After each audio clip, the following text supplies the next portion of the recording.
বন্ধুরা ভারতীয় ব্যাটিং এর পুষ্পা হলে নীতিশ ঝুঁকেগা নেই, পুষ্পা স্টাইলে করলেন সেলিব্রেট। ফলো অন বাঁচিয়ে মেলবোর্ন টেস্টের দুর্দান্ত 100 রান। বন্ধুরা আপনারা যদি দেখতে চান তাহলে ভিডিওটি লাস্ট অবধি দেখে চ্যানেলটিকে সাবস্ক্রাইব করতে হবে, লাইক দিতে হবে এবং নোটিফিকেশন বেল আইকন দাবাতে হবে। বন্ধুরা ভারত ও অস্ট্রেলিয়ার চতুর্থ টেস্ট ম্যাচ টস জিতে প্রথমে ব্যাট করতে এসে অস্ট্রেলিয়ার দল 474 রান বানিয়ে ফেলে।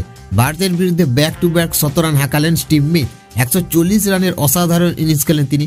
তবে অন্যদিকে ভারতীয় দলের হয়ে কেবলমাত্র আবার ছন্দে দেখা গেল জসপ্রীত বুমরাহকেই। বন্ধুরা ভারত ও অস্ট্রেলিয়ার চতুর্থ টেস্ট ম্যাচ বেশ জমে উঠে যায়। আপাতত তৃতীয় দিনের খেলায় ভারতকে ফলো অন থেকে বাঁচালেন নীতিশ কুমার রেড্ডি ও ওয়াশিংটন সুন্দর। ভারতীয় দলের 2 তারকা ব্যাটসম্যান আজকের ম্যাচে দুর্দান্ত প্রদর্শন দেখিয়েছেন। বন্ধুরা ভারতীয় দল জবাবে ব্যাট করতে এসে প্রথম ব্যাটিং সেশনে 2 উইকেট হারিয়ে ফেলে। ক্যাপ্টেন রোহিত ওপেনিং করতে এসে ব্যর্থ হন।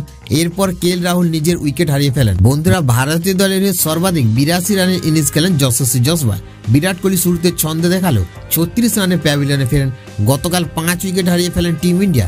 এমনকি আজ দিনের শুরুতে প্রথম সেশনে ঋষভ পান্ত ও রবীন্দ্র জাদেজা তাদের উইকেট হারিয়ে ফেলেন। বন্ধুরা মেলবোর্ন টেস্টে ভারতীয় দলকে কোণঠাসা অবস্থা থেকে লড়াইয়ে ফিরিয়েছেন মূলত নীতিশের 100 রানের ইনিংস ভর করে। তৃতীয় দিনের শেষে 21 বছরের অলরাউন্ডার অপরাজিত রয়েছেন 105 রান করে।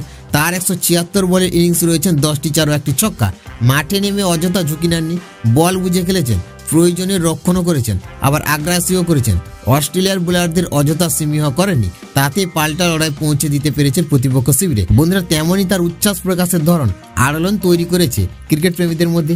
চাপের মুখে 50 রান করার পর নীতিশকে দেখা গিয়েছে পুষ্পার আল্লুর কায়দায়।